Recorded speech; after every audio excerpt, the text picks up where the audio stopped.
l'interopérabilité des services financiers numériques dans l'espace UMOA, état des lieux de la maturité du marché. Mon nom est Guy Menant et je suis le Knowledge and Research Manager au sein du secrétariat du partenariat Making Finance Work for Africa. Ce webinaire a enregistré un peu plus de 380 inscriptions à la date de ce jour et en fait une session de dissémination et d'échange sur une étude conjointement menée, ou plutôt commanditée, par la Banque africaine de développement et la Banque centrale des États de l'Afrique de l'Ouest. Ce webinaire est traduit live pour les participants anglophones et je m'empresse donc de transmettre un message avant de poursuivre. For all English-speaking participants, please choose the English channel when you click on the interpretation button at the bottom right of the Zoom app to hear the session in English. You'll also be able to send your questions through the chat box, and I'll be happy to translate to our panelists. Ceci étant dit, nous tenons à remercier la Banque centrale des États de l'Afrique de l'Ouest, la BCAE donc, pour avoir facilité la tenue de ce webinaire dans les deux langues. Vu la densité du contenu de ce jour, je me dépêche donc sans autre forme de discours de parcourir avec vous le sommaire de ce webinaire qui débutera tout à l'heure, dans quelques instants, là, par des informations pratiques sur son déroulé, suivi d'une brève présentation de Making Finance Work for Africa, à la suite de l'introduction de M. Aka Bruno de la BAD, qui permettra en fait de situer un peu le contexte de notre session. Madame Gisèle Ndoye de la BCAO présentera les objectifs spécifiques de l'interopérabilité et les différentes phases. Les conclusions et points saillants de l'étude qui nous réunit aujourd'hui vous seront par la suite présentés par M. Dambélé et une série de questions-réponses viendra clore ce webinaire. Une fois de plus, au niveau du housekeeping, ce webinaire se déroule en anglais et en français et durera environ 1 heure, questions et réponses comprises. Les microphones des participants sont mis en sourdine par défaut pour assurer un meilleur confort d'écoute. Vous pouvez également soumettre vos questions à tout moment via le panneau de chat. À la fin de la session, des diapositives et un enregistrement de cette présentation seront disponibles, idéalement en général hein, dans les 72 heures, disponibles donc sur notre portail www.mfw4a.org. Si vous rencontrez un problème technique, n'hésitez pas à envoyer une demande d'assistance à l'adresse secrétariat@mfw4a.org et notre équipe se fera un plaisir de vous assister. Ceci conclut les informations pratiques sur le webinaire. Je vais maintenant très rapidement vous présenter Making Finance Work for Africa, qui est une initiative du G8 en faveur donc, du développement du secteur financier en Afrique.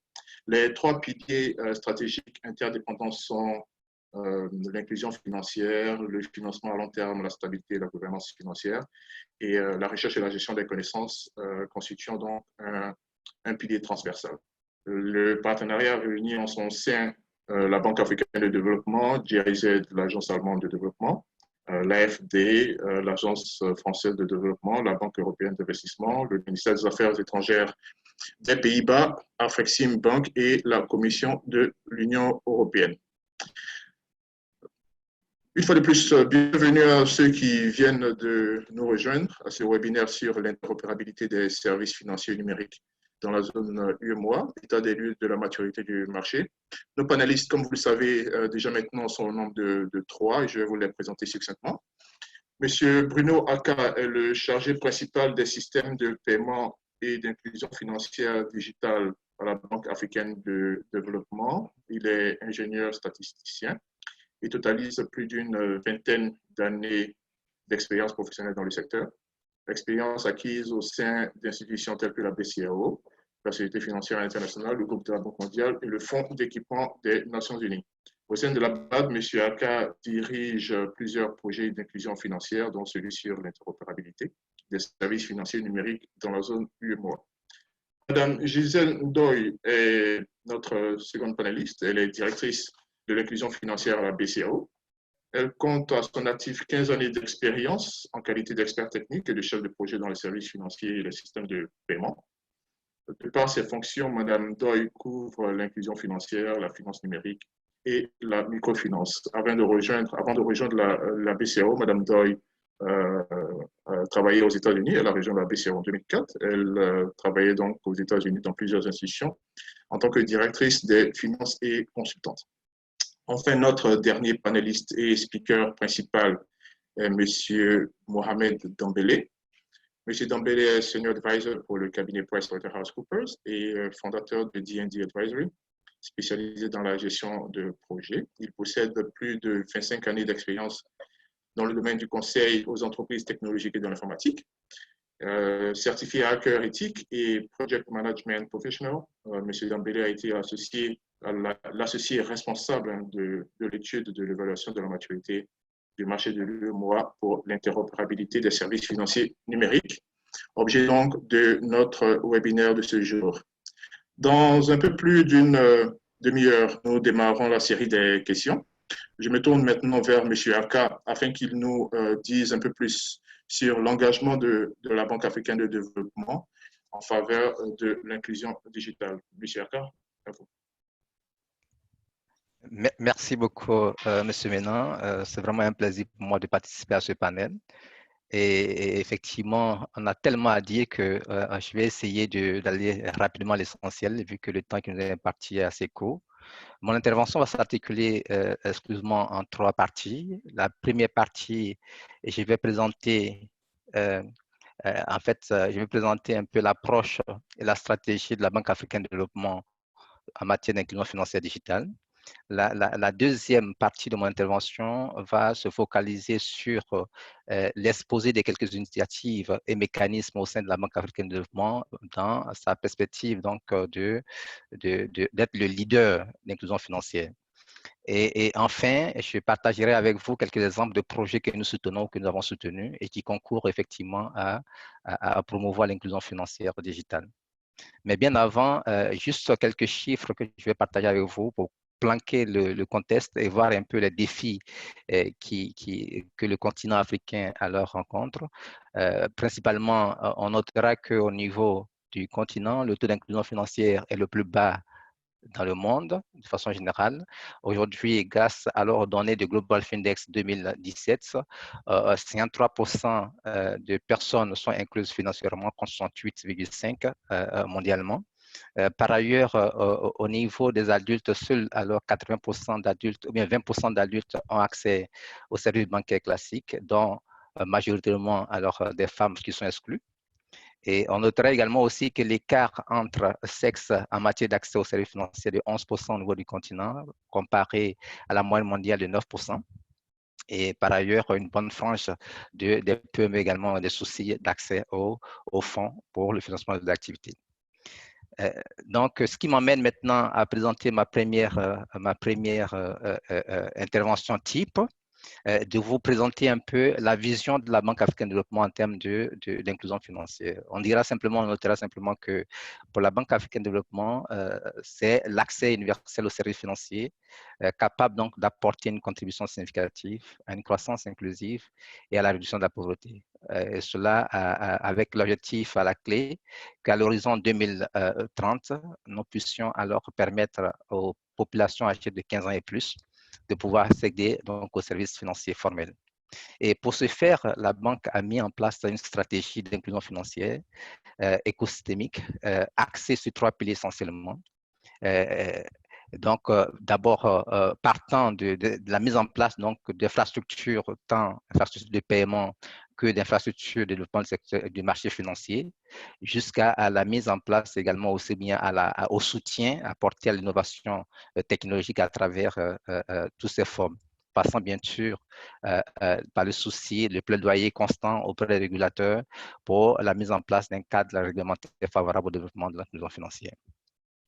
Donc, ceci étant, je vais maintenant vous présenter la deuxième partie de mon intervention qui alors présente brièvement les initiatives au sein de la Banque africaine de développement. Je voudrais vous dire qu'au sein de la banque, nous avons une panoplie de mécanismes qui nous permettent donc de mettre en place nos stratégies d'inclusion financière, mais je n'ai pas la prétention de vous présenter tout. Je vais juste alors parler de ces quelques initiatives, notamment l'initiative La Facilité pour l'inclusion financière digitale en Afrique, qui est très connue, ATFI, qui est une initiative conjointe Banque africaine de développement, la Fondation Bill et Melinda Gates, l'Agence française de développement et le gouvernement de Luxembourg. L'idée, l'objectif visé donc par cette initiative est d'accélérer l'inclusion financière numérique en Afrique et de telle sorte que ici 2030, au moins les 332 ou 330 millions de personnes, dont 60% des femmes, puissent alors accéder aux services financiers formels. À côté de cette initiative phare, nous avons d'autres initiatives encore, telles que Boost Africa, SIPA, One Platform for Africa, et aussi l'initiative conjointe Banque africaine de développement gouvernement d'Espagne, qui vise à renforcer la capacité technique du secteur financier afin de desservir les populations vulnérables. Et pour dérouler donc ces initiatives, nous avons un certain nombre de mesures, un certain nombre d'instruments que nous utilisons en interne pour adresser toutes ces questions, toutes ces problématiques d'inclusion financière. Bien sûr, il y a les prêts ou les lignes de crédit que nous constatons aux partenaires qui alors nous présentent des projets qui sont viables. Il y a des garanties que nous apportons également, participation au capital, des subventions et aussi des financements mixtes. Donc, on peut combiner soit des garanties, des prêts, et ainsi de suite. Donc, voilà un peu ce que je voulais indiquer sur les instruments dont nous disposons. À présent, le temps m'est donné de vous parler un peu, parce que souvent la question qui revient de façon récurrente, quels sont les projets, quelles sont les initiatives de soutien de la Banque africaine de développement au niveau de l'inclusion financière. Donc, ce tableau-ci présente de façon ramassée quelques initiatives, quelques projets que nous soutenons, que nous avons déjà soutenus et que nous continuons de soutenir, certains qui sont en cours. Je voulais faire référence, par exemple, à la modernisation du système de paiement de la zone monétaire de l'Afrique de l'Ouest, ZMAO, à la faveur donc de l'idée de mettre en place une zone monétaire commune au niveau de la CEDEAO. Nous avons assisté la Gambie, la Guinée, la Sierra Leone, le Libéria, bien sûr, parce que le Ghana et le Nigeria avaient déjà le système mis en place, et ce qui nous a permis de les appuyer pour alors tout ce qui concerne donc le système RTGS de télécompensation.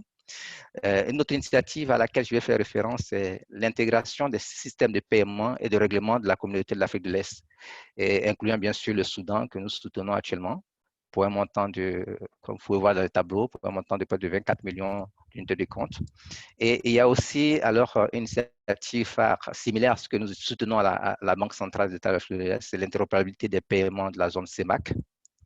Et qui est également aussi un projet avant-garde de ATFI et de la banque de façon générale. Et donc, voilà un peu, en quelque sorte, quelques initiatives que nous soutenons. Et bien sûr, vous voyez que la BCAO n'est pas le premier venu. On a déjà soutenu la BCAO pour la mise en place de la modernisation du système de paiement dans les années 99-2000. Et aujourd'hui, nous venons encore avec le projet d'interopérabilité des services financiers numériques de la zone 8 mois. En gros, qu'est-ce qu'il faut retenir? Ce qui m'amène, parce que le temps compte pour nous. Je voudrais juste dire que de façon très ramassée, globale, d'une manière générale, on notera que l'inclusion financière digitale est un sujet transversal, tant pour les objectifs de développement durable que les priorités, 5 grandes priorités de la Banque africaine de développement. Et pour nous, l'inclusion financière digitale occupe une place de choix dans sa stratégie de lutte contre la stratégie de la banque contre la lutte, dans la stratégie de la banque de lutte contre la pauvreté. Et cependant, nous sommes conscients qu'il y a pas mal de défis qui se présentent à nous. Vous avez pu le voir dans la présentation des chiffres, mais il y a des défis tels que le défi d'inclusion financière, du moins de formation digitale, je vais dire de formation en termes de connaissances financières et technologiques de nos populations les plus vulnérables. Il y a également des défis en termes alors d'infrastructure. Il y a des défis en termes de réglementation. Le cadre légal et réglementaire souvent n'est pas au rendez-vous. Donc, nous essayons à travers nos initiatives de booster, d'encourager les partenaires à résorber ce problème-là. Donc, pour nous, le grand problème, parce que, comme on le sait, c'est l'infrastructure qu'il faut alors mettre en avance. Et c'est pourquoi, d'ailleurs, au niveau de la Banque africaine de développement, nous soutenons le projet d'interopérabilité des services financiers numériques. Et ce projet-là, comme on le dit, il vise à terme à mettre en place une plateforme interopérable de tous les services financiers numériques, et quel que soit le type de compte, que ce soit des comptes bancaires, des comptes e-wallet. Et cela permet donc de rassembler autour d'une plateforme unique tous les acteurs de l'écosystème, qu'ils soient bancaires ou financiers ou pas. Et pour nous, c'est très important parce que, comme on a coutume de le dire, tout comme un réseau routier bien construit et bien entretenu est essentiel à la croissance économique et au développement d'un pays, pour nous, dans notre jargon, dans notre approche, des infrastructures de paiement fiables sont aussi nécessaires à l'inclusion financière et à la réduction de la pauvreté, notre slogan. Et donc, nous comptons à travers ce projet contribuer à aider la Banque africaine de développement, la BCAO, à porter le taux d'inclusion financière de la zone UEMOA de 60% aujourd'hui à 75%. Ça, c'est notre vœu le plus cher. Donc, voilà un peu brièvement présenter les initiatives au niveau de la banque ainsi que l'instrument dont nous disposons et notre vision. Merci beaucoup, M. Ménon. Merci, monsieur Aka. Un petit message avant de poursuivre aux participants. Vous pouvez partager vos questions sur le chat et nous les soumettrons par la suite aux panélistes au terme des présentations. Monsieur Aka, on retient donc de votre présentation que la BAD a plusieurs initiatives en cours en faveur de l'inclusion financière et ces initiatives donc sont en place pour résorber certains des défis énumérés. La banque a également financé plusieurs projets d'infrastructure sur le continent, dont celui qui nous rassemble aujourd'hui même, et qui a aussi reçu le soutien financier et technique de la BCAO. Je vais donc céder la place à Mme Doyle, qui va nous donner en quelques mots la vision du régulateur et les différentes étapes de ce processus d'interopérabilité. Mme Doyle.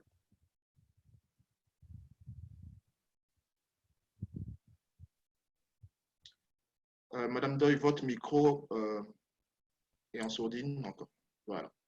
Je vous remercie.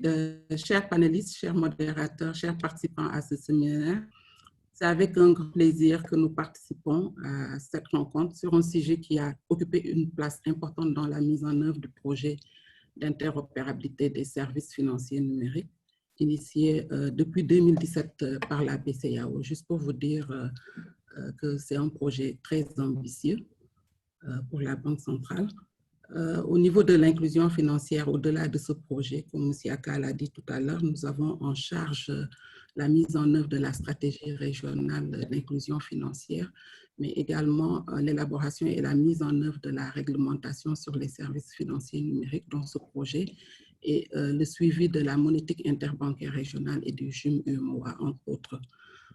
Donc, nous sommes très ravis d'être ici et de parler de ce projet. Ma présentation dans une première partie mettra en exergue la vision en matière d'interopérabilité de la Banque centrale ainsi que les objectifs visés à travers ce projet.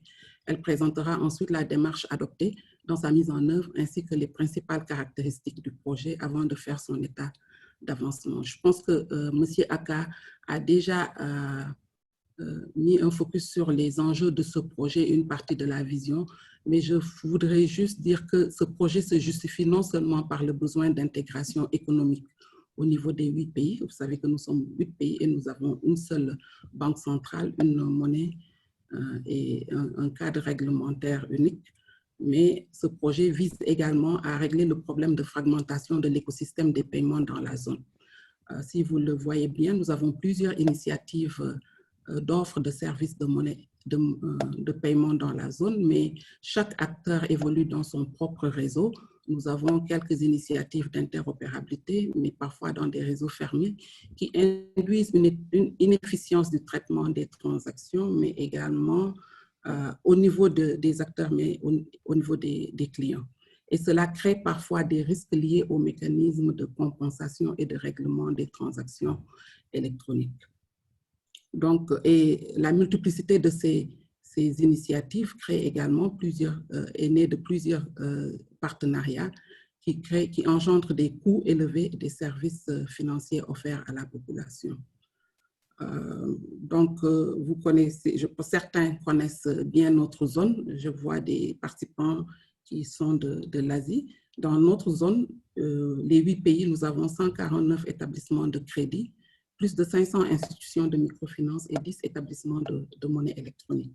Donc, l'objectif pour nous, c'est de mettre tous ces acteurs de l'écosystème des paiements autour d'une plateforme, d'une infrastructure centrale qui devra permettre les échanges de compte à compte, quel que soit le type que ce soit un compte bancaire ou un compte non bancaire, quel que soit l'instrument utilisé, que ce soit le wallet, le porte-monnaie électronique, téléphonique ou la carte prépayée, et même les échanges entre comptes bancaires et wallet et carte et wallet. Donc, quel que soit le service que vous utilisez, les canaux que vous voulez, que j'ai cités, et ce système, cette plateforme devrait permettre une intégration de tous les prestataires de services de paiement autour d'une plateforme que nous avons déjà, une expérience avec la carte bancaire, et c'est la plateforme du GIM qui sera utilisée pour l'interopérabilité des services financiers. Donc, à travers ce projet, la Banque centrale vise la diversification des services financiers dans l'Union, la réduction des coûts et des délais de transaction, parce que nous aurons des transactions instantanées, mais également, ce projet vise la mutualisation des investissements au sein de l'UEMOA et à travers cela, la réalisation d'économies d'échelle. Au lieu que chaque acteur ou chaque réseau essaie de développer une plateforme, donc tous les acteurs viendront autour de cette plateforme et cela réduira les coûts d'investissement au niveau des prestataires de services de paiement.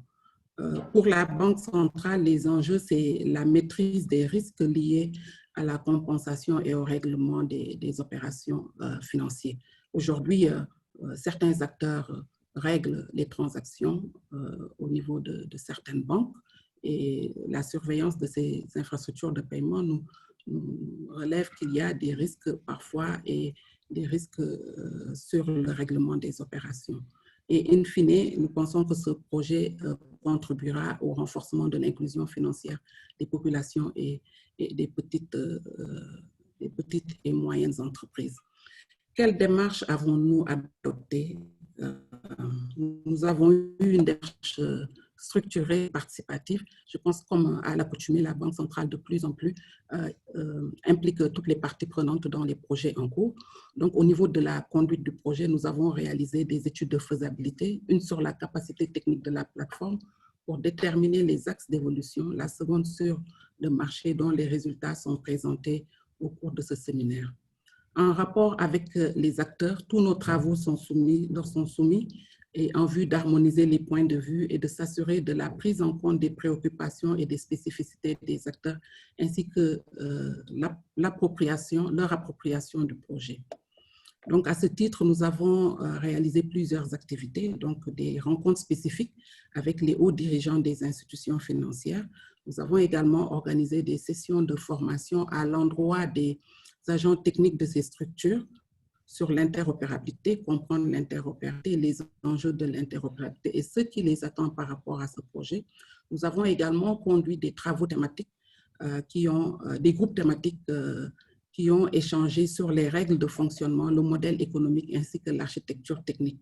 Et il était important d'organiser ces groupes thématiques pour que les acteurs eux-mêmes puissent définir les règles de fonctionnement du système, le modèle économique et l'architecture du système. Donc, c'est un projet des acteurs.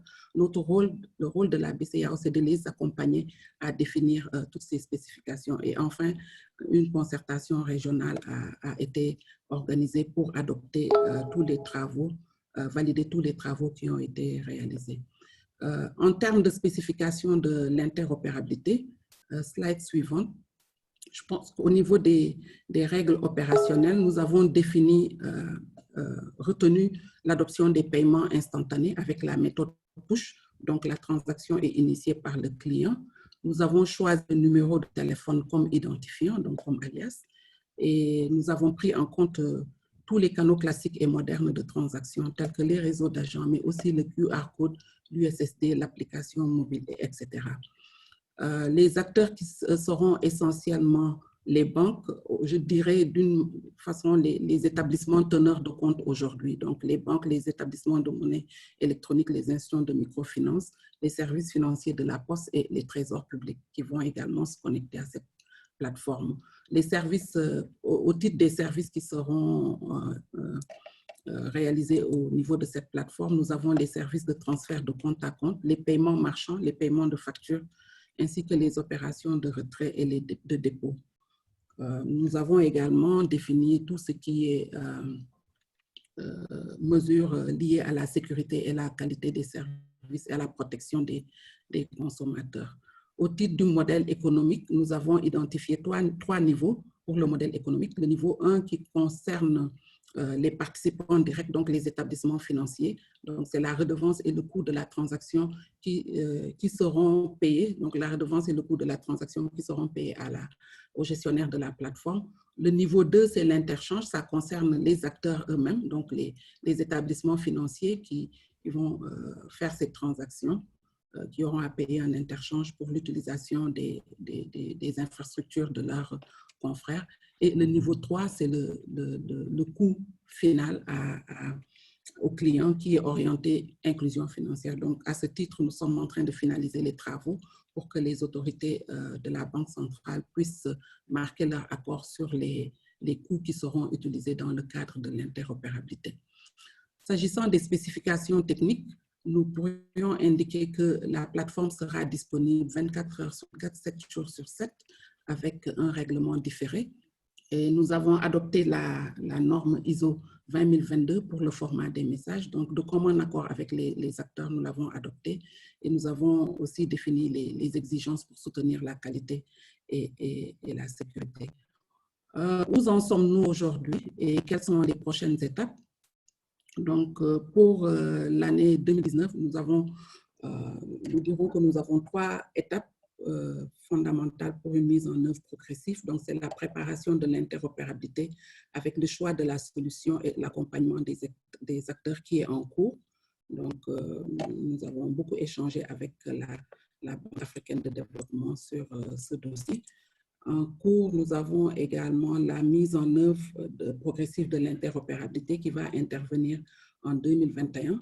Donc, après le lancement des premiers services qui sont prévus en mi-2021, ces premiers services seront les transferts et les paiements marchands. Donc là, il y aura également une phase de croissance où nous allons monter en charge et développer les autres services au fur et à mesure que les participants se connectent à la plateforme. Je pense que nous avons à ce jour identifié 60 établissements financiers qui sont intéressés pour la phase pilote et les travaux sont en cours avec ces acteurs. Par ailleurs, la Banque centrale est très disponible pour recevoir tous les acteurs qui ont des problèmes, qui ont des préoccupations sur ce projet et qui souhaitent échanger avec le groupe projet. Ce que je peux dire aujourd'hui, c'est que la dynamique est engagée dans l'UEMOA pour une réussite de ce projet, car tous les acteurs sont en train de prendre les dispositions en interne pour la mise en production de cette plateforme. Et nous pensons que c'est une plateforme qui va changer l'écosystème des paiements dans l'UEMOA. Je vais m'en arrêter là. Je vous remercie de votre attention. Merci, Madame Doy. Merci infiniment pour cet exposé. On se rend bien compte que vous avez défini les paramètres afin de mettre en place un système véritablement interopérable. Nous sommes, donc si je ne me trompe pas, encore dans la première phase de ce processus, et c'est un peu la raison qui a motivé l'élaboration de cet état des lieux qui va nous être présenté par monsieur Dambélé. Dans environ un quart d'heure, nous démarrerons la série de questions-réponses. Monsieur Dambélé, vous avez la parole. Dites-nous ce que cette étude que vous avez menée a révélé sur la maturité du marché ouest-africain et sa capacité à absorber, à adopter plutôt l'interopérabilité. Vous m'entendez bien, j'espère? Parfaitement, allez-y. D'accord, bonjour à tous. Et c'est pour moi un plaisir de présenter cette étude qui a duré environ 4 mois sur l'étendue, bien sûr, des 8 pays que compose l'UEMOA. La région UEMOA, bon, je vais le rappeler, hein, c'est constitué de 8 pays, dont le Bénin, le Burkina Faso, la Côte d'Ivoire, la Guinée-Bissau, le Mali, le Niger, le Sénégal et le Togo. Cette région, en fait, a connu un bond significatif dans le développement des services financiers numériques au cours des dernières années. L'économie régionale étant de plus en plus interconnectée, les volumes et les valeurs des transactions financières ont atteint un nouveau sommet au cours des 10 dernières années. Okay? Et donc, la mise en œuvre de l'interopérabilité des services financiers numériques, pour nous, dans la région, par le biais d'un commutateur, je dirais, central, qui peut être bien sûr le GIM UOMOA, vise à interconnecter les fournisseurs de ces services financiers-là au niveau national et régional, afin bien sûr de promouvoir davantage une plus grande adoption des services financiers au sein de la vaste population de notre région.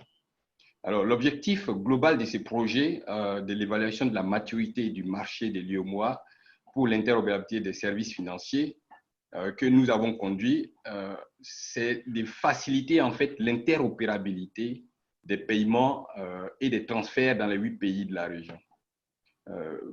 Il faut noter que cette étude a duré, enfin, il y a environ 1 an que nous avons fait cette étude. Donc, ça fait déjà 1 an que les conclusions de cette étude ont été élaborées. Donc, elle consistait à comprendre toutes les opérations financières à l'intérieur d'un même État de l'Union et aussi entre les pays de l'Union. Donc, pour conduire cette étude, nous avons commencé dans un premier temps par exploiter d'abord la documentation publique au niveau de chaque État et au niveau régional. Dans un deuxième temps, avec l'aide de la BCAO, nous avons pu, dans chacun des 8 pays, rencontrer et conduire des entretiens avec les acteurs de l'écosystème. Donc, qui sont ces acteurs-là? Nous avons bien sûr les fournisseurs et les demandeurs. Du côté fournisseur, nous avons les banques, les microfinances, les émetteurs de monnaie électronique, tels que les entreprises de télécommunications, les entreprises de transfert d'argent, les régulateurs, et puis les intégrateurs de solutions, les fintech, les fournisseurs de cas d'identité, par exemple. Bon, je pense qu'il faut forcément pouvoir identifier les personnes qui vont pouvoir bénéficier, bien sûr, de cette interopérabilité-là. Du côté des demandeurs, nous avons les entreprises privées et les citoyens, qui sont très intéressés. Et d'après notre étude d'ailleurs, nous avons vu qu'ils étaient très intéressés par des achats ou des paiements électroniques. Pour eux, la possibilité de faire des achats ou des paiements électroniques, surtout faire des transferts d'argent sur tous les comptes, hein, quel que soit le pays, quel que soit l'opérateur ou la banque, est un besoin essentiel qui faciliterait leur vie et leur activité en général. Alors, à l'aide de l'étude documentaire et les entretiens dans les pays, nous avons pu établir la maturité bien sûr, du marché à partir d'un benchmark. Alors, nous avons fait donc une étude comparative entre eux, mais aussi on a fait cette étude avec les pays avancés dans le secteur. À la fin de notre étude, nous avons fait des recommandations sur l'architecture. Nous sommes allés même un peu plus loin pour donner ces recommandations-là. Et ces recommandations étaient en fait pour la mise en œuvre de l'interopérabilité. Nous avons élaboré une feuille de route et nous avons fait une analyse des paramètres clés pour la réussite de ces projets. Bon, je tiens quand même à rappeler que pour conduire cette étude, il a fallu la collaboration et le savoir-faire de plusieurs firmes de PwC, parce que pas seulement PwC, je dirais Afrique pourrait faire ce projet. Donc, nous avons eu la collaboration de PwC Inde, qui nous a apporté leur expérience dans la mise en œuvre de l'interopérabilité de ce type de système-là, hein, en Asie. Nous avons aussi eu PwC Côte d'Ivoire et PwC Sénégal, qui ont conduit les entretiens dans tous les 8 pays. Et puis enfin, la BCAO qui a réellement facilité l'introduction de l'équipe auprès, bien sûr, de tous les acteurs dans chacun des pays. Voilà, donc, si on passe, je vais faire rapidement un point sur l'état des lieux. Donc, alors, si vous regardez bien, donc, par rapport à l'acteur, par rapport à l'état des lieux, notre étude a essayé de pouvoir les diviser en plusieurs parties. Donc, nous avons le côté, si je commence par la demande, la plupart des citoyens à faible revenu aujourd'hui n'ont pas de compte bancaire, ils n'ont pas de compte bancaire, ils n'ont pas de compte financier de monnaie électronique. L'argent cash, ce qu'on a constaté, hein, c'est que l'argent cash est toujours préféré au paiement, dans tous les paiements auprès des commerçants, premièrement à cause du manque de confiance dans le paiement numérique, et deuxièmement, c'est parce que la plupart de nos marchands dans la région n'acceptent pas ce type de paiement encore, et parce qu'ils ne sont pas interconnectés, ils n'ont pas de système qui puissent faire d'accepter ce type de paiement. Nous avons vu aussi, comme au niveau de la demande, c'est que les salariés du gouvernement ou des entreprises privées sont ceux-là qui possèdent aujourd'hui un compte bancaire ou postal. Il faut noter que nombreuses sont les entreprises qui ont réellement commencé à payer les ouvriers sur leur compte de monnaie électronique. Donc, par rapport à l'offre, nous trouvons généralement les agences bancaires, les GAB, guichets automatiques bancaires, les réseaux de paiement, uniquement dans les zones urbaines. Ces agences sont presque inexistantes dans les zones rurales. Par contre, nous trouvons de plus en plus des systèmes de ME dans les zones rurales où on trouve une activité commerciale importante. Et cela, c'est vraiment à cause de la pénétration qui est plus importante des réseaux mobiles dans ces zones-là. Voilà. Si je continue avec, par rapport au FinTech, je dirais qu'il en existe une multitude aujourd'hui dans tous les pays, mais elles ne sont pas soumises à la réglementation de la BCAO. Il est très difficile de pouvoir les contrôler. Maintenant, par rapport aux acteurs qui fournissent la carte d'identité nationale, hein, ou les codes USSD, il faut noter que nous sommes à un très faible niveau aujourd'hui des taux de pénétration de la carte d'identité. Je dirais qu'au moment de faire l'étude, nous étions à moins de 30%. Pouvez-vous imaginer que dans un pays, par exemple, comme la Côte d'Ivoire, nous avons environ 40% de la population, hein, qui détient aujourd'hui une carte d'identité. Et pour le Niger, au moment de l'étude, il y avait environ 6%. Donc, du côté des codes USSD, ce sont les codes qu'on utilise pour faire les transactions avec notre mobile. Il faut dire que ces codes-là permettent à utiliser son téléphone pour faire toutes les transactions. Et ça, ce sont des codes qui sont générés ou bien qui sont fournis par les entreprises des télécoms. Les régulateurs, bien sûr, aimeraient avoir un mécanisme commun pour l'utilisation de ces codes-là, pouvoir les unifier. Mais malheureusement, ce n'est pas le cas aujourd'hui. Chaque entreprise des télécoms a ses propres codes. En ce qui concerne l'infrastructure des systèmes de paiement, je dirais que les systèmes financiers aujourd'hui trouvent que les coûts d'adhésion et de commutation, hein, les coûts sont trop élevés. Okay? Aussi, les codes USSD sont utilisés dans les télécoms, mais ils ne sont pas réglementés, comme je l'ai dit tantôt. Voilà. Donc, en gros, ça résume tout à fait plus ou moins l'état des lieux. Alors, la planche suivante nous donne en fait les enseignements qui sont tirés de l'évaluation de la maturité des services financiers numériques en matière d'interopérabilité dans notre zone. Alors, comme vous le savez, la région est très étendue. Alors, chaque pays a ses propres diversités en termes d'absorption, en termes d'adoption des types de services fournis par les institutions financières et leurs infrastructures, des systèmes sont complètement diversifiés. Ils ne sont pas au même niveau, bien sûr, de maturité. Il faut noter que pour effectuer cette maturité, nous sommes basés sur 4 piliers principaux que vous pouvez voir en abscisse. Nous avons, bien sûr, le premier pilier qui est l'accès. Le deuxième pilier, c'est la qualité. Le troisième pilier, c'est l'usage ou l'utilisation. Et enfin, le quatrième pilier, c'est la gouvernance et la réglementation. En ordonnée, nous avons les niveaux de maturité qui vont bien sûr d'émergent à développement, relativement mature et puis ensuite ambitieux. Comme vous pouvez le constater, je vais vous donner bien sûr une lecture globale par rapport à ce que nous avons constaté. C'est que la maturité du marché des acteurs est comme suit. L'accès, quand on prend le volet accès, la pénétration bancaire est très faible dans la région, avec une pénétration de la monnaie électronique qui se trouvent plus ou moins en développement et en relativement mature. Et relativement mature, comme vous pouvez le constater, c'est seulement le Sénégal qui est à ces niveaux-là.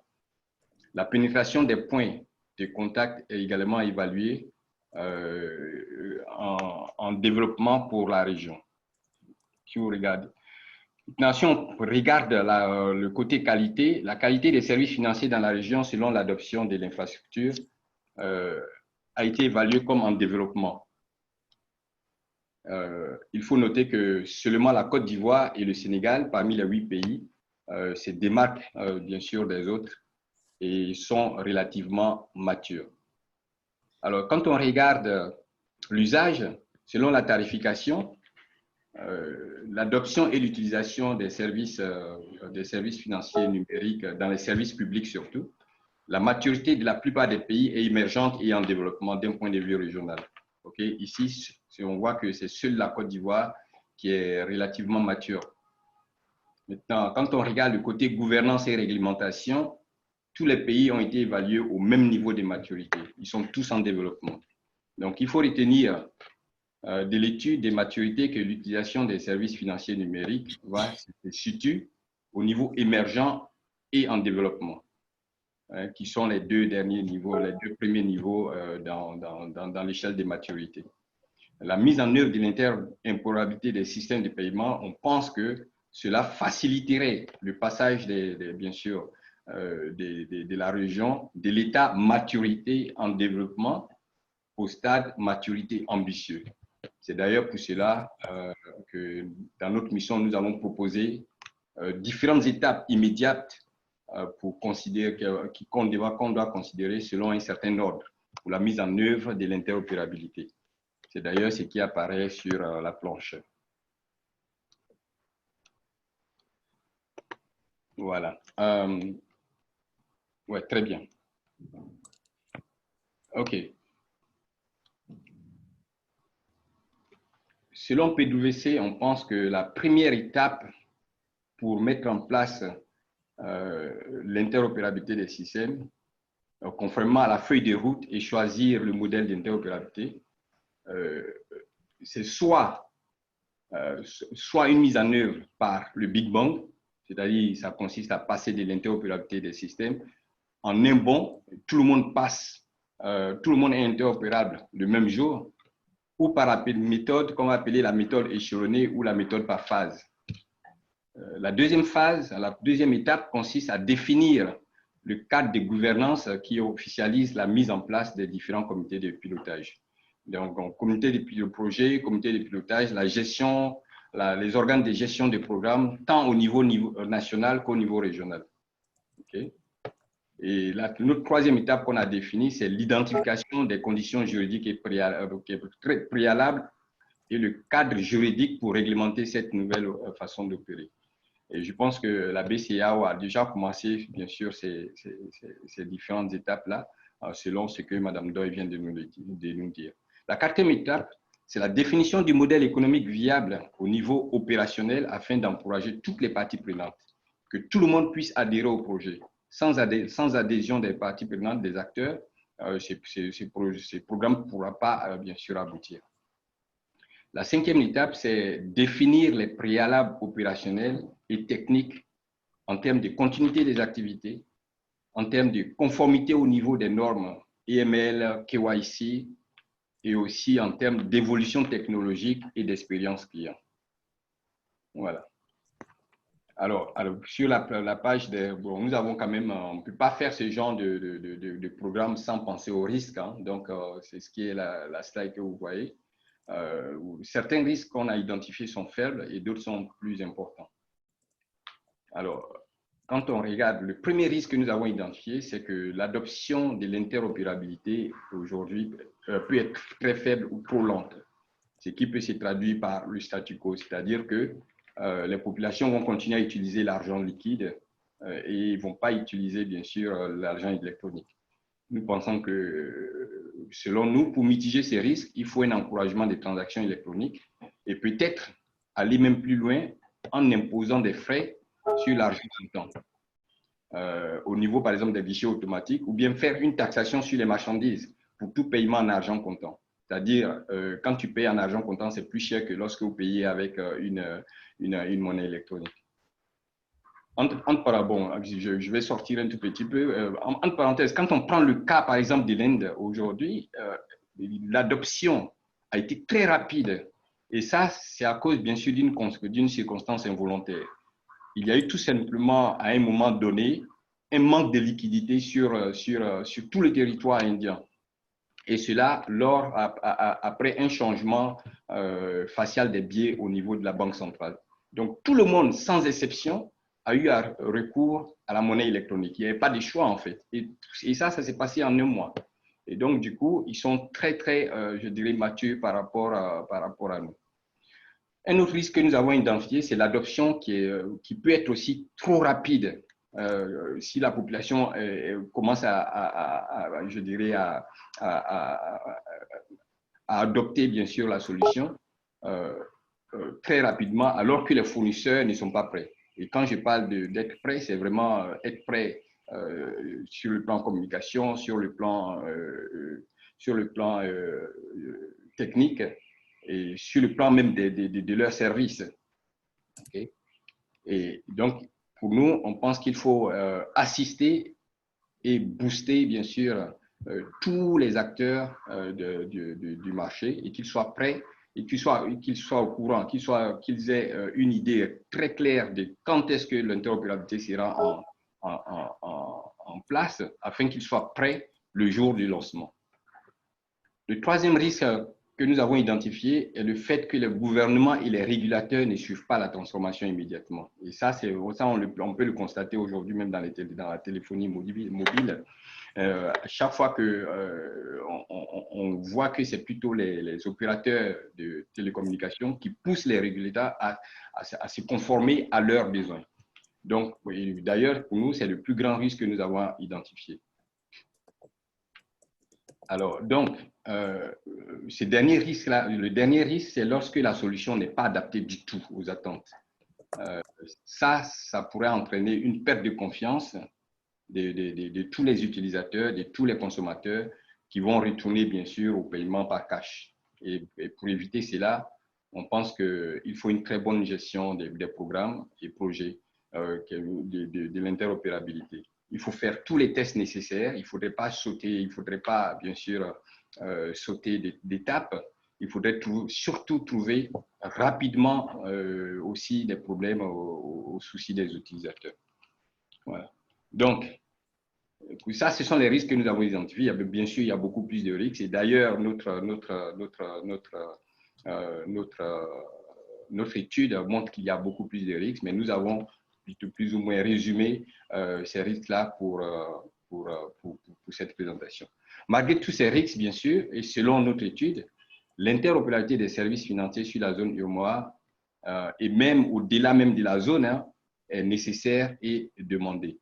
Alors, donc, j'espère que vous avez une très bonne idée de ce que l'étude a été constituée. Et donc, je vais passer maintenant à la partie conclusion rapidement. Et dans la conclusion, on pense que pour mettre en œuvre l'interopérabilité des systèmes financiers numériques, plusieurs conditions doivent être réunies. On pense que, par exemple, pour une adoption générale, cette interopérabilité doit pouvoir créer une opportunité de croissance pour les fournisseurs à travers une augmentation de leur périmètre. Ça devrait leur permettre d'avoir beaucoup plus de services et augmenter leurs revenus. Sur le plan technologique, qui est d'ailleurs un aspect très crucial, il est important de mettre en place des incitations économiques pour chacune des parties prenantes. Il ne faudrait pas que le coût, par exemple, de l'interopérabilité soit trop pesante financièrement sur les services financiers numériques. Et cela pourrait les décourager et donc réduire le taux d'adoption, ce que nous ne voulons pas, bien sûr. On pense aussi que les SFN devraient tous mettre à niveau leur système et il faut qu'ils soient prêts le jour, bien sûr, du jour J de l'interopérabilité. Donc, ils devaient mettre en place, ils devaient mettre à jour ou bien à niveau leur interface respective et les API en respectant une norme commune qui pourrait être définie pour faciliter l'interopérabilité des systèmes.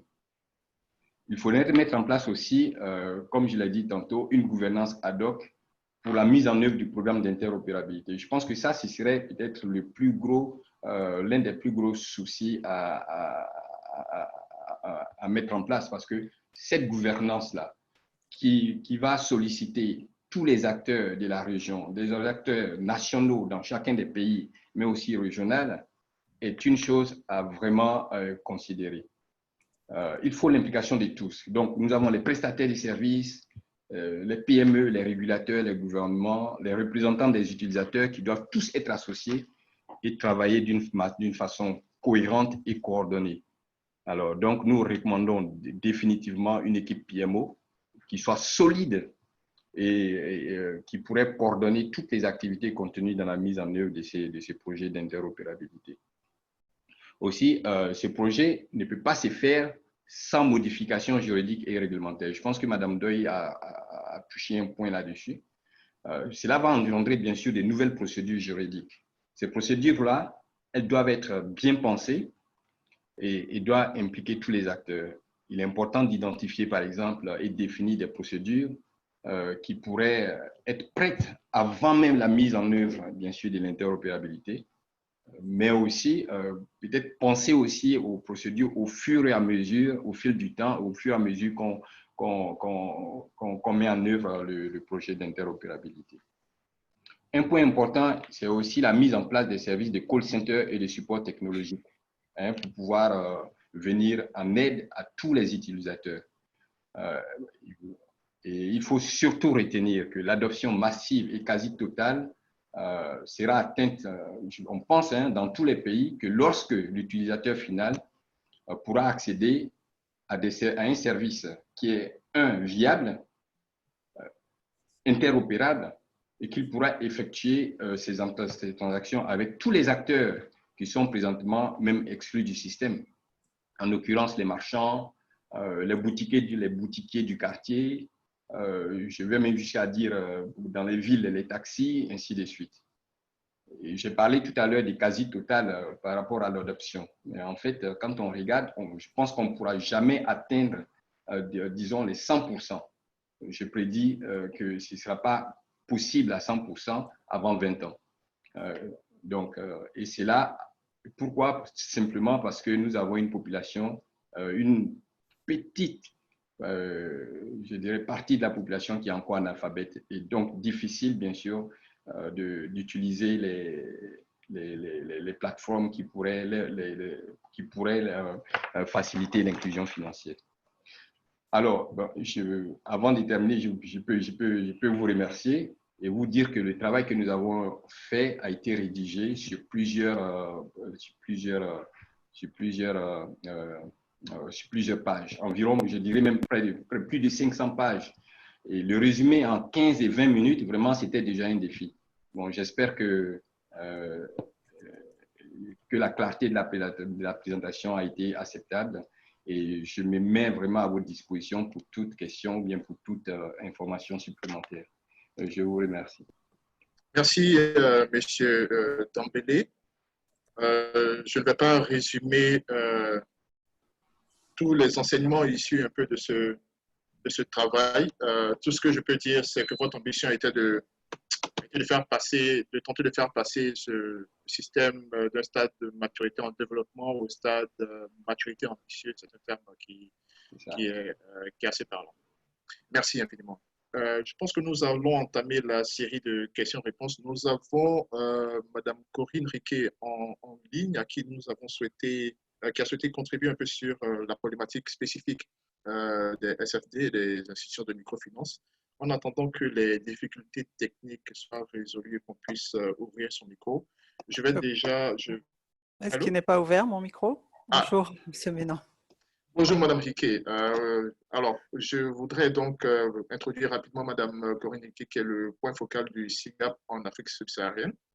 Elle va nous donner à la suite un peu de toutes ces présentations, son sentiment sur les enjeux de cette interopérabilité pour les institutions de microfinance et des participants, en attendant la fin de la contribution de Mme Riquet, peuvent continuer à adresser, à nous faire parvenir leurs questions. Mme Riquet, votre sentiment sur la question.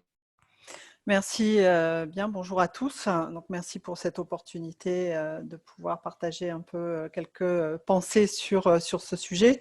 Donc, ce que je voudrais dire, c'est que l'interopérabilité représente indéniablement une opportunité sans précédent pour les SFD d'élargir, donc pour les institutions de microfinance, d'élargir leur offre de services à leur clientèle existante et aussi de capter une nouvelle clientèle avec des services financiers numériques adaptés. Évidemment, cela va élargir véritablement le champ des possibles. Maintenant, la question principale, me semble-t-il, est quels sont les SFD, donc dans la zone UMOA, qui seront en mesure de saisir cette opportunité? Est-ce que le train de la numérisation des services financiers et de l'interopérabilité ne va pas creuser davantage les écarts entre les SFD, dont certains vont se trouver exclus de fait et peut-être voués à la disparition à terme, comme il y a un risque aussi d'une exclusion encore plus grande de certaines couches de la population avec le développement des services financiers numériques si on n'y prête pas une attention particulière. Donc pour les SFD, les enjeux sont de plusieurs ordres et relèvent des capacités de certains de ces SFD à aborder ces enjeux. Donc je voudrais peut-être relever juste 3 aspects, ça n'a pas la prétention d'être exhaustif. Mais en premier lieu, il y a, je pense, l'enjeu de la vision et de la stratégie de la numérisation qui devra inclure l'interopérabilité. Donc, la décision de se lancer dans les services financiers numériques doit reposer sur une vision, une stratégie qui soit bien pensée. Et tous les CFD n'ont peut-être pas la capacité en ressources humaines et financières de réaliser les études nécessaires au développement d'une telle stratégie et de bien comprendre ce que l'interopérabilité signifie pour eux, notamment en termes de positionnement futur sur le marché. Donc ça, c'est un premier défi. Le deuxième, je pense que M. Dembélé l'a évoqué, c'est l'enjeu technique, technologique. Comme il l'a souligné, les acteurs vont devoir, tous les acteurs, y compris les SFD, vont devoir se mettre en conformité avec, mettre leur système de manière générale, pour ne pas rentrer dans les détails, en conformité avec des normes communes qui vont leur permettre de se connecter à la plateforme d'interopérabilité. Et l'on connaît déjà la difficulté de certains SFD à se doter d'un système d'information moderne. On peut imaginer les difficultés supplémentaires pour se conformer aux exigences techniques de l'interopérabilité. Donc ça, c'est un deuxième défi. Et le troisième, je veux dire, si les deux premiers ont pu être relevés, maintenant, c'est véritablement celui du positionnement sur le marché avec une offre attractive par rapport aux autres acteurs de l'écosystème. Il est vrai que l'interopérabilité va simplifier les choses, en ce sens qu'il ne sera plus nécessaire de conclure des arrangements bilatéraux via des agrégateurs. Mais dans le même temps, ça va nécessiter de bien définir son positionnement, de revoir un peu son offre de produits, définir la clientèle à cibler dans cet environnement devenu interopérable. Et là aussi, ça nécessite des capacités internes. Donc, si on peut être assez confiant sur la capacité des SFD qui appartiennent à un groupe, qu'il soit régional ou international, donc leur capacité à saisir cette opportunité de l'interopérabilité et à en tirer profit, je pense que l'on doit prêter une attention particulière aux SFD indépendants, même pour ceux qui ont une certaine taille, et trouver donc les modalités d'un accompagnement pour qu'ils ne restent pas sur le quai du train de l'interopérabilité, si je peux utiliser cette image. Donc voilà ce que rapidement, dans le temps imparti, ce que je voulais partager comme réflexion sur ces défis et ces enjeux pour les SFD de l'UMOA. Merci beaucoup. Merci infiniment, Madame Riquet. Donc, pour résumer, vous avez relevé quelques défis, la capacité des acteurs du secteur de la microfinance à suivre un peu la mise en œuvre de cette vision, la conformité de leur système et le problème de l'offre. Nous allons ouvrir notre série de questions-réponses. Nous allons prendre 15 minutes supplémentaires. Et tout de suite, nous allons entamer avec une question de Claude Coua, qui a deux questions. La BCAO se donne comme horizon 2022 pour rendre effectif ce projet d'interopérabilité des différents services financiers. Cette échéance tient-elle toujours avec la survenue de la COVID-19? Ça, c'est une question que nous avions prévue pour la conclusion, mais puisque M. Claude Koua pose cette question, je pense que nous allons l'adresser à Madame Doyle. Si vous pouvez y apporter un élément de réponse rapidement. Est-ce que l'agenda tient toujours le planning d'interopérabilité au regard un peu de l'impact de la pandémie actuelle? Merci beaucoup pour cette question. Je pense que l'agenda tient toujours. Ce qu'il faut dire, c'est que la mise en production était prévue cette année, en 2021. Et donc, nous avons déjà intégré les impacts de la COVID-19 dans la nouvelle feuille de route. Et nous prévoyons la mise en production des nouveaux services vers mi-2021 l'année prochaine. Et nous aurons les autres services qui seront ajoutés au fur et à mesure. D'accord. Merci. Une autre question. Alors ça, c'est une question de M. Karamoko Kamara. Alors sa question, il voudrait savoir si la BCAO a un projet de mettre en place un système d'interopérabilité entre les pays de l'UEMOA. Et Madame Doyle, si vous permettez, nous allons rester avec vous. La BCAO a un projet d'interopérabilité entre les pays de l'UEMOA et les autres pays de la CEDEAO, notamment le Nigeria. Et en d'autres mots, selon lui, est-il possible pour une start-up de nouer des partenariats avec d'autres start-up dans les pays hors UEMOA, mais CEDEAO? Oui, d'abord pour la première question, il y a des projets effectivement en cours, des réflexions pour une interopérabilité au niveau de la CEDEAO, mais même au niveau africain. Donc, certains projets sont portés par la Banque africaine de développement et d'autres sont portés par l'Association des banques centrales africaines. Donc, ces projets, les réflexions sont en cours, mais ce qu'il faut dire, c'est qu'aujourd'hui, dès que vous avez une plateforme, la partie technique ne pose pas de problème. Le reste, c'est surtout la politique et la gouvernance de cette interopérabilité. Donc, les questions de règlement et les échanges entre les banques centrales pour les devises de règlement. Donc, les questions se posent surtout sur ces aspects-là, mais la partie technique ne pose pas de problème.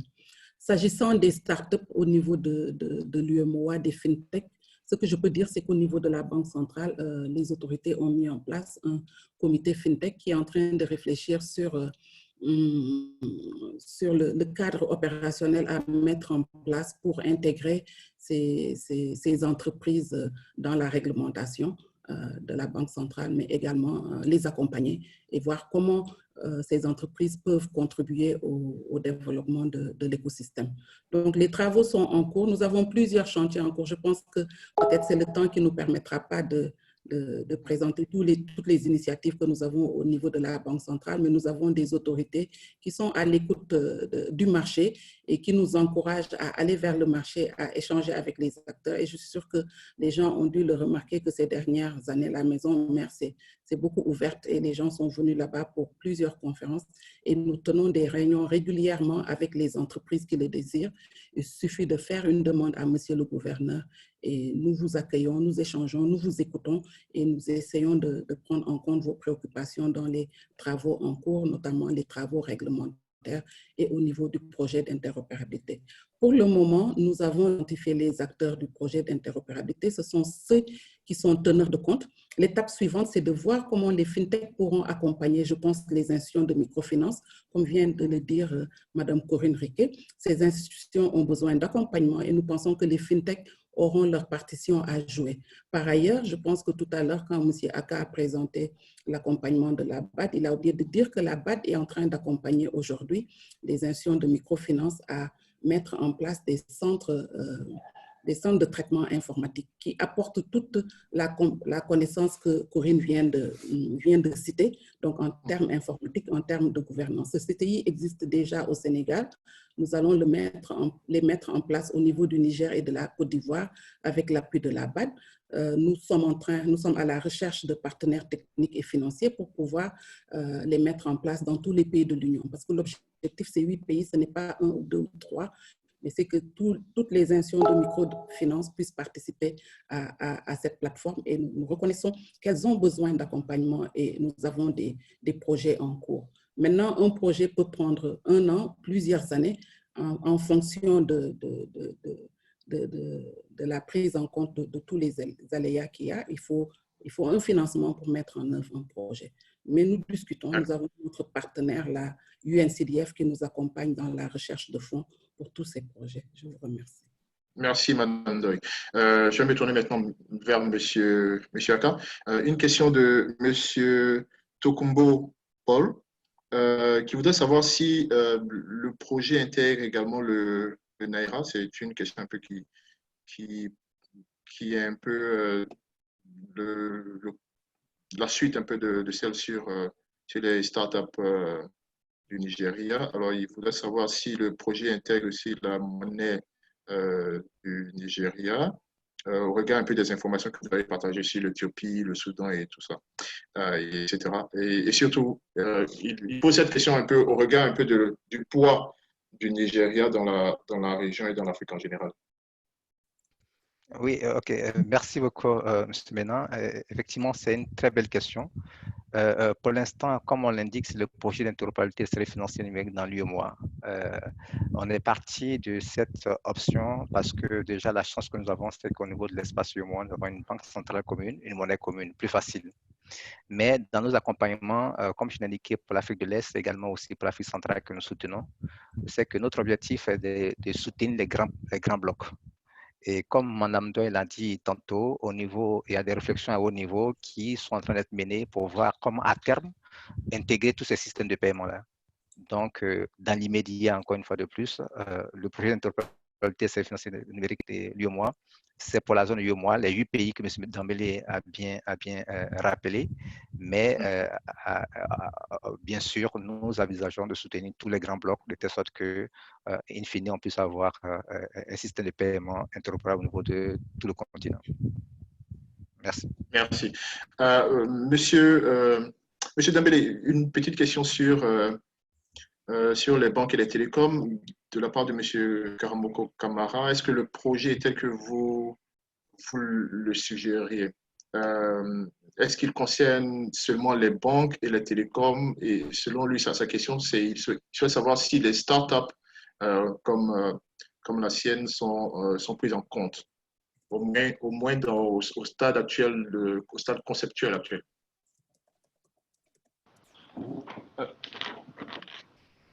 Donc ça, c'est par rapport au projet. Vous voulez savoir si je comprends bien, c'est de savoir si les startups sont prises en compte comme acteurs dans le projet d'interopérabilité. C'est ça. Les fintechs en général. Les fintechs en général. Oui, en effet, comme j'ai dit, hein, tous les acteurs doivent être impliqués dans ce projet-là, quels que soient les fintechs qui sont dans les pays nationaux, dans les zones nationales ou bien encore dans toute la région. D'ailleurs, quand on a fait notre étude, nous avons essayé de pouvoir parler à toutes les fintechs dans la région. Peut-être que sa startup n'était pas encore, je dirais, active. C'est pour cela qu'on n'a pas eu à les voir. Mais sinon, on a presque parlé à toutes les fintechs. En fait, celles qui sont connues, celles qui ont déjà un compte et celles qui sont opérationnelles. Donc, et comme je l'ai dit tantôt dans mon exposé, pour pouvoir mettre en place, pour que le projet soit, je dirais, adopté par tout le monde, il faut qu'on puisse impliquer toutes les fintechs sans exception.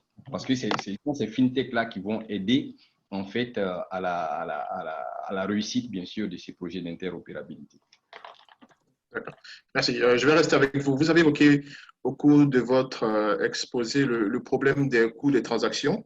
Et j'ai une question là de la part de M. Mohamed Mbaké. Et je vais vous lire sa question. Hein. Oui. Quelles sont les solutions qui sont étudiées pour faire face au risque de frais élevés pour le client lors des transferts régionaux? Voilà. En bref, c'est un peu ça sa question. Oui, je comprends très bien sa question. Vous savez, nous avons parlé bien sûr de la régulation au niveau des frais, mais non pas seulement au niveau des frais, mais aussi au niveau des codes USSD. À chaque fois, par exemple, que vous faites un transfert national ou bien international ou international, on vous prend en fait un pourcentage de votre argent. Okay? Et ça, c'est pas régulé. C'est-à-dire en fonction, bien sûr, de l'opérateur. Un opérateur peut vous prendre entre 3 et 5%. Certains opérateurs prennent 3%, d'autres prennent jusqu'à 5%, bien sûr, de votre transfert. Et ça, ce n'est pas régulé. Et donc, dans notre étude, nous avons demandé à ce qu'il y ait une harmonisation, bien sûr, non pas seulement de la tarification, okay, mais aussi des codes USSD. Et donc, c'est tout ça qui doit être mis en place. Ça doit constituer en fait un projet entre les régulateurs, entre les opérateurs de téléphonie mobile, mais aussi entre les banques et la BCEAO. D'accord. Merci. Alors, on va passer maintenant à une question qui est... Je voudrais intervenir Madame Doy. sur le point de la tarification, parce que ce que M. Dembélé vient de dire, il a fait l'état des lieux.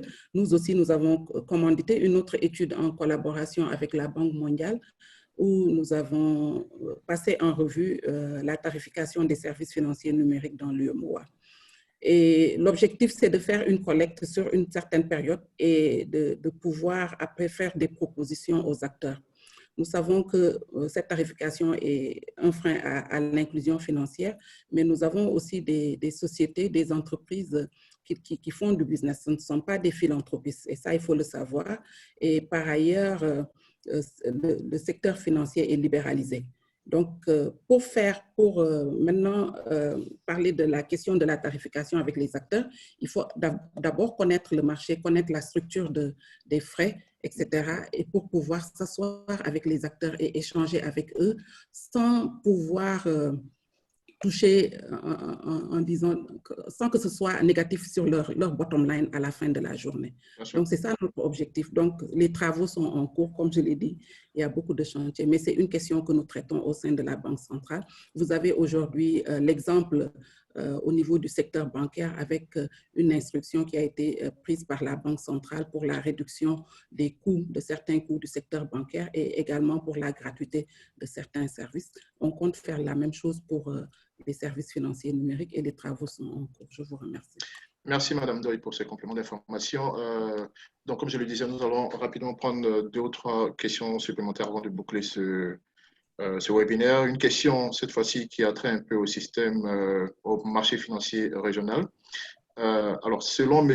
Mohamedou Zerbo, tout le volet du système financier semble avoir été ignoré. Donc, il parle spécifiquement du marché financier régional qui regroupe les acteurs très importants comme les intermédiaires en bourse et le dépositaire central qui détiennent des comptes d'argent économique. Pourquoi l'étude n'a-t-elle donc pas concerné ces acteurs? Était-ce en raison du scope de l'étude ou c'est une omission?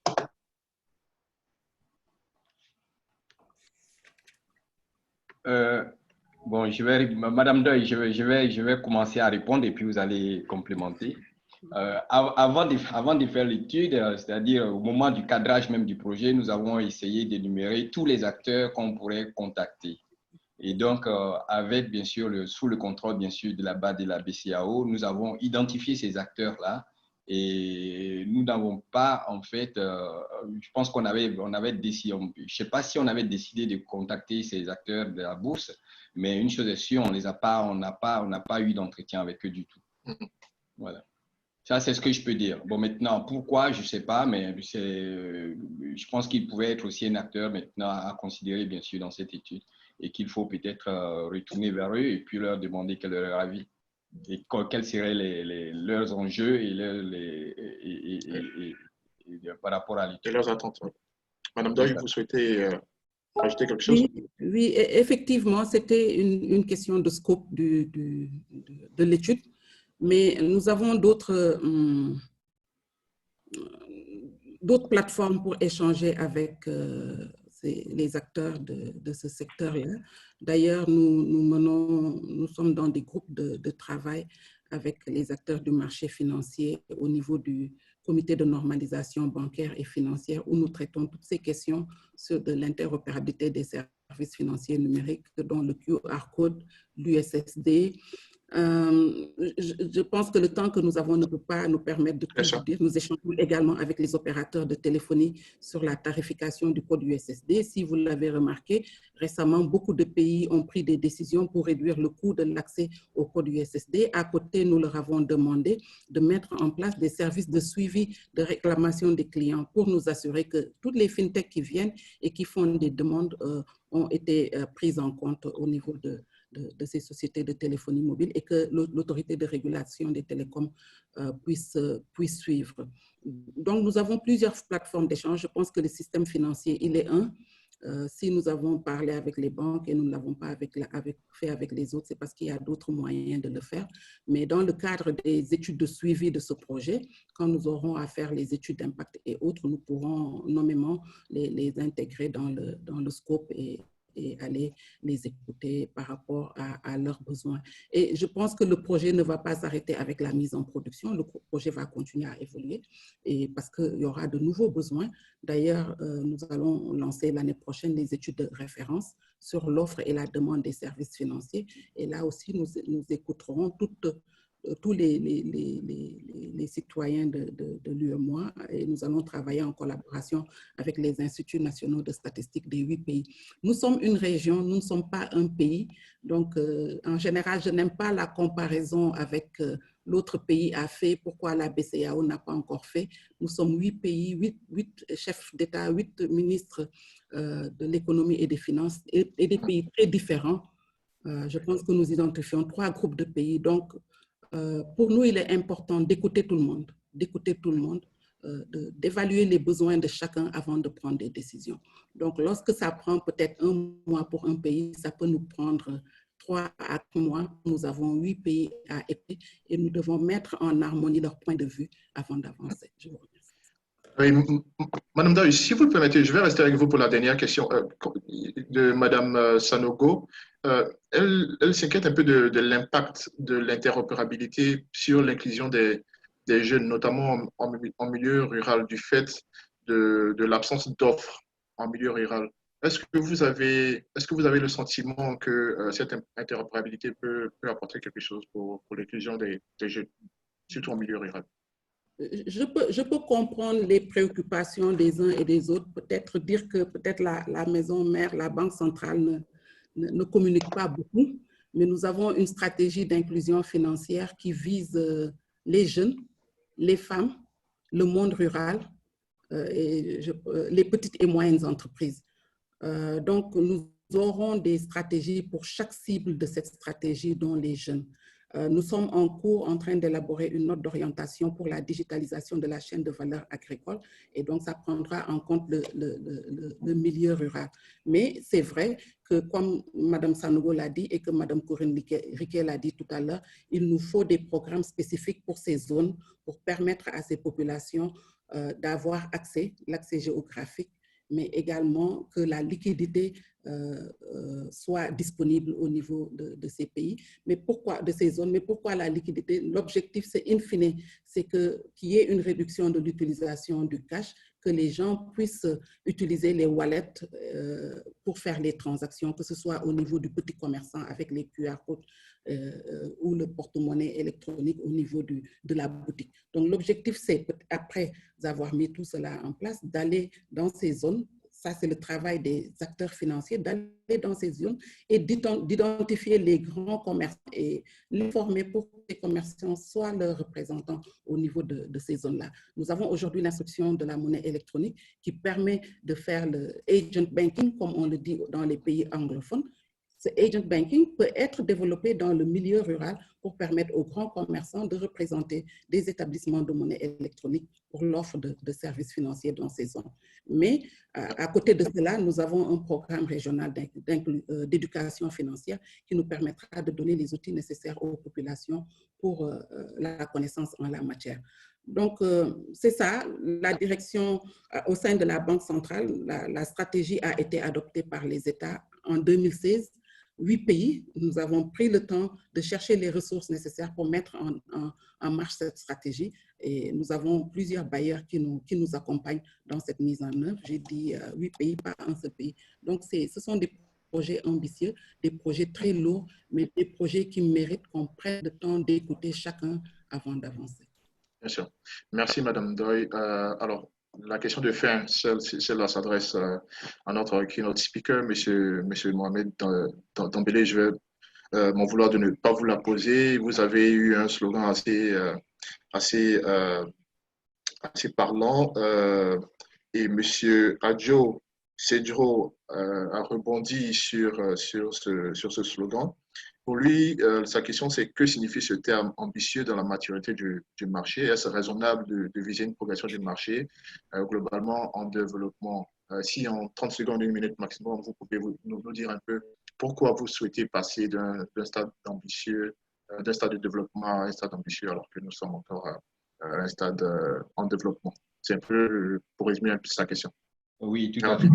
Je pense que c'est une bonne chose. Hein. Enfin, passer d'ambitieux à de développement ambitieux, pour moi, il y a plusieurs préalables. Et je vais m'arrêter là. Le premier préalable, c'est de pouvoir identifier toutes les populations. Que tout le monde puisse avoir une carte nationale d'identité afin de pouvoir utiliser, bien sûr, tous les services financiers numériques qui pourraient être, bien sûr, mis à leur disposition. Sans carte nationale d'identité, sans identification, bien sûr, ce programme ne pourra pas être fait.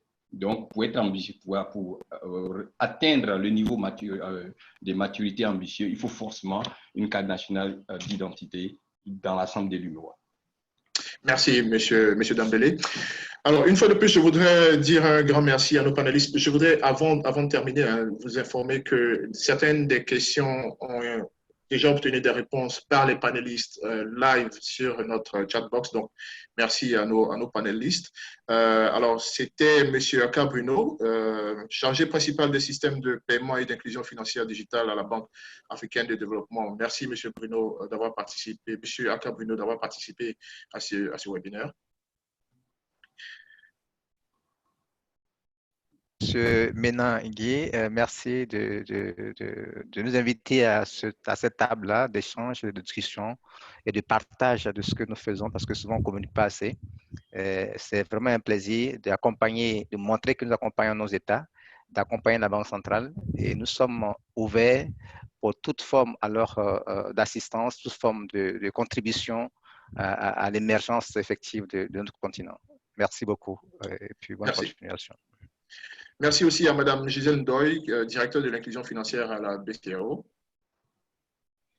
Merci beaucoup. Ça a été un grand plaisir pour la Banque centrale de participer à ce webinaire sur un sujet très important pour nous. Comme je l'ai dit tout à l'heure, nous sommes ouverts. Si vous avez des questions, n'hésitez pas. Vous pouvez prendre le lien, l'adresse email sur le site officiel de la BCEAO et nous envoyer des correspondances. Nous recevons également tout ce qui est FinTech, tout projet. Nous pouvons recevoir les promoteurs et échanger avec eux. Nous le faisons depuis 2 ans bientôt et nous continuerons à le faire. S'agissant de tout ce qui est gouvernance de la plateforme, la réglementation, les questions que nous avons vues sur le chat, nous avons bien noté les préoccupations des uns et des autres. Et comme je l'ai dit, nous travaillons d'une manière collégiale. Et tous les projets de réglementation qui sont élaborés sont soumis à l'appréciation des acteurs et sont validés lors de concertation. Et je pense qu'ils en auront bientôt à leur niveau pour les lois qui sont révisées au sein de la Banque centrale, la loi sur la microfinance et tous les autres textes d'application. Donc, pour vous dire qu'au regard de l'évolution de l'environnement, la Banque centrale s'adapte. Peut-être pas rapidement comme vous le souhaitez, mais elle s'adapte. Je vous remercie. Merci. Merci, Madame Doy. Mais un grand merci aussi à notre keynote speaker de ce jour, M. Mohamed Dambélé. Je rappelle que M. Dambélé est Senior Advisor pour le cabinet PricewaterhouseCoopers et fondateur de D&D Advisory. Il a été l'architecte, je peux le dire, de cette étude. Merci, M. Dambélé. Votre mot de fin? Merci, M. Guy Bénin. Et pour votre information, c'est que je pense que tout le monde sait ce que PwC sait faire. Et nous sommes toujours prêts. Nous avons fait l'étude, mais nous sommes toujours prêts à accompagner, bien sûr, dans la mise en place, bien sûr, de l'interopérabilité. Et dans ma présentation, j'ai parlé, bien sûr, de gouvernance et des PMO. PwC est très outillé pour vous accompagner dans la mise en œuvre, bien sûr, de cette gouvernance, là où encore de constituer le PMO. Pour cette étude, pour ce projet, comme tout autre projet de la BAD et de la BCAO. Je vous remercie. Merci, M. Dambélé. Un grand merci également à Mme Corinne Riquet de SIGAP pour ses éclairages sur le secteur de la microfinance. Si vos questions n'ont pas reçu de réponse ce jour, nous nous ferons un plaisir de vous les transmettre à nos panélistes et de vous les envoyer leurs réponses. Je voudrais aussi vous informer que la présentation ainsi que l'enregistrement de ce webinaire seront disponibles sur notre site et aussi partagés à tous les participants. Vous recevrez certainement dans les 72 heures un lien donc, pour visionner l'enregistrement. Ce webinaire, comme vous le savez, marque un peu le début plutôt la fin de la période estivale et n'hésitez pas à vous abonner à notre newsletter pour recevoir l'agenda des prochains mois. Au nom de Making Finance Work for Africa, au nom de la Banque africaine de développement, notre partenaire PwC et la Banque centrale des États de l'Afrique de l'Ouest, merci de votre participation et surtout soyez prudents en ces moments de certitude. À très bientôt. Au revoir.